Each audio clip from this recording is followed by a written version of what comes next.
Hi guys, welcome back to this channel చెరి అందరం. ఈరోజు ఎప్పుడైనా మీరు దోసపిండి చూసుంటారు, పెసర దోసపిండి చూసుంటారు. కానీ ఈరోజు వెరైటీ దోసపిండి నేనైతే మీకు ఇప్పుడు చూపించబోతున్నాను. ఏంటో కాదు, బాదం పప్పు దోసపిండి. ఇది మీరు ఎక్కడా వినుండ్రు, ఎక్కడా చూసుండ్రు. కొంతమందికి అయితే తెలిసి ఉంటుంది, కొంతమందికి అయితే తెలియకుండా ఉంటుంది. ఇప్పుడైతే నేను అది ఎలా చేసుకుంటారో చెప్తాను.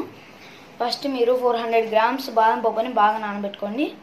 దాని తర్వాత వాటినాను దాన్ని పక్కన పెట్టేసుకొని మళ్ళీ 300 గ్రామ్స్ ఏమో బియ్యం పెట్టేసుకోండి. నానబెట్టేసుకున్న తర్వాత మళ్ళీ 200 గ్రామ్స్ మినపప్పు కదమ్మా,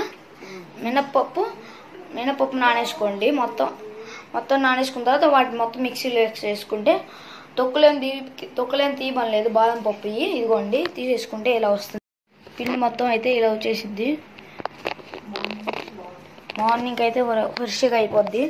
మార్నింగ్ అయితే నేను ఈ వీడియోని షార్ట్ వీడియోలో ఎలా ఉంది టేస్ట్ అయితే షార్ట్ వీడియోలో చూపిస్తాను. మీరు కొలత మొత్తం అర్థమైపోయినట్టుంది. మీరు కూడా ఇలాంటి ఫుడ్ని ఇంటి దగ్గర ట్రై చేయండి. Bye guys, see you in the next video.